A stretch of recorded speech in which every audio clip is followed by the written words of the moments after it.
Salam alaikum, je suis Laïdi Rabah, doctorant à l'université Chadli Ben Jdid Tarf. J'ai l'honneur de vous présenter aujourd'hui mon travail intitulé sur A New Mathematical Description of the Random Packing of Bimodal Powders. Premièrement, je vous présente mon plan de travail qui débuté par l'introduction, ensuite modélisation d'un empilement aléatoire dense bidimensionnel. Ensuite, je vais vous présenter mes résultats et enfin une conclusion. En introduction, la métallurgie des poudres et l'ensemble des procédés qui connaît d'importants développements sur le plan industriel. Au procédé de frittage, les contacts ponctuels entre les particules des poudres deviennent des liaisons à face plan avec les grands voisinages comme le montre au figure A. Le nombre des faces est même que le nombre de coordinations.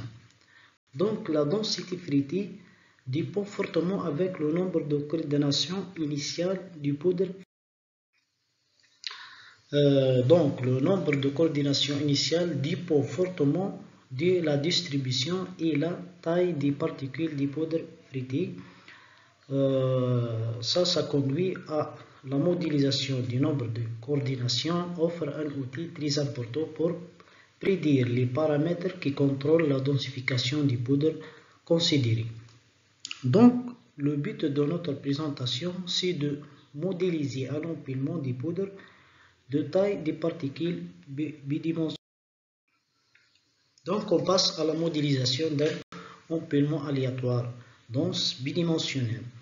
Pour un modèle bidimensionnel où un empilement des poudres se caractérise par deux types de particules sphériques des rayons R1 et R2 avec R1 supérieur à R2, des expériences ont mis en évidence des nouveaux phénomènes dus à cette diversité de taille.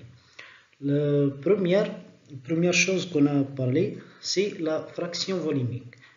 Puisqu'il existe deux types de particules, chaque particule contribue au mélange avec ce qu'on appelle la fraction volumique, notée sur ce formule. Deuxièmement, c'est le rapport de taille. Un très important paramètre qui caractérise un empilement binaire, c'est le rapport de taille qui est le rapport entre deux rayons notés X. X c'est R1 sur R2.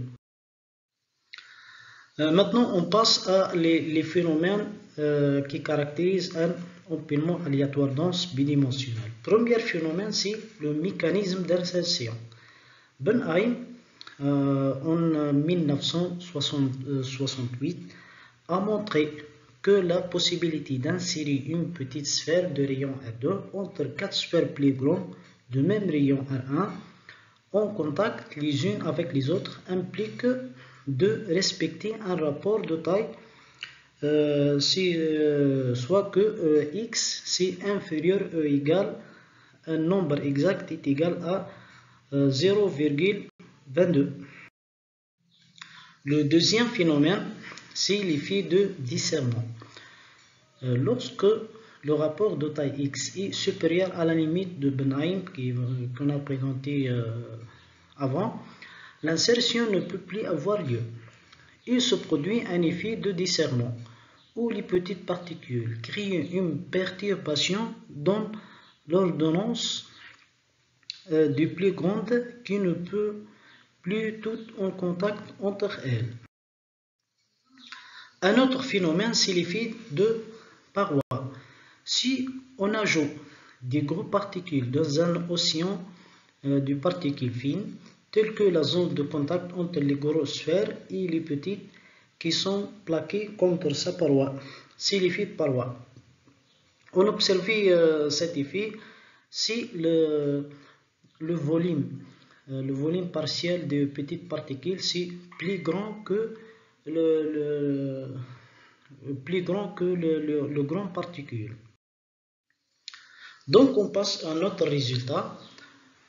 Dans notre modèle, on voit considéré comme l'empilement étudié est constitué de deux types de particules, de sorte que l'un des deux types soit dominant par rapport à l'autre. Ainsi, les nombres de coordination trouvés sont présentés dans le tableau suivant. Voici notre tableau qui contient le premier colonne, c'est le cas où les petites particules dominantes. Donc, dans ce cas, les phénomènes ou l'effet observé, c'est l'effet de paroi. L'effet de paroi qu'on a déjà expliqué, c'est les petites particules plaquées autour d'une grande particule. Donc, dans ce cas, on a trouvé et calculé le nombre de coordinations Z12, c'est le nombre de coordinations du petite particule avec les grosses particules, et Z22 c'est le nombre de coordinations, c'est le nombre de contacts entre les petites particules, entre eux seulement. La deuxième colonne de notre tableau, c'est le cas où les grosses particules dominantes. Donc l'effet observé, c'est l'effet de desserrement. L'effet de desserrement, c'est déjà expliqué. C'est une petite particule, c'est mettre en contact avec 4 sphères. Donc la condition de Oppenheim, il faut respecter ici, parce que notre modèle, c'est que respecte ces conditions. Parce que si cette condition n'est pas vérifiée, ici la modélisation devient très compliquée, et donc ça sera à notre travail pour faire ça. Donc dans ce cas, le nombre de coordinations ou toujours la condition de Oppenheim est vérifiée. On a Z11. Z11 c'est le nombre de coordinations entre juste les grosses particules. On a expliqué que les grosses particules, s'ils restent en contact à condition de Oppenheim, mais Z21 c'est le nombre de contacts entre les grosses particules et les petites particules. Se présenter la formule suivante. On observe aussi que la formule, c'est en fonction de la fraction volumique de la petite particule ainsi que le rapport de taille X. En conclure, premièrement, on a été présenté un modèle de nombre de coordinations concernant un empilement binaire des poudres considérant de forme sphérique de deux tailles différentes. On a pris en considération les différents phénomènes qui influent au nombre de coordinations. Son modèle, donc on passe la validité de notre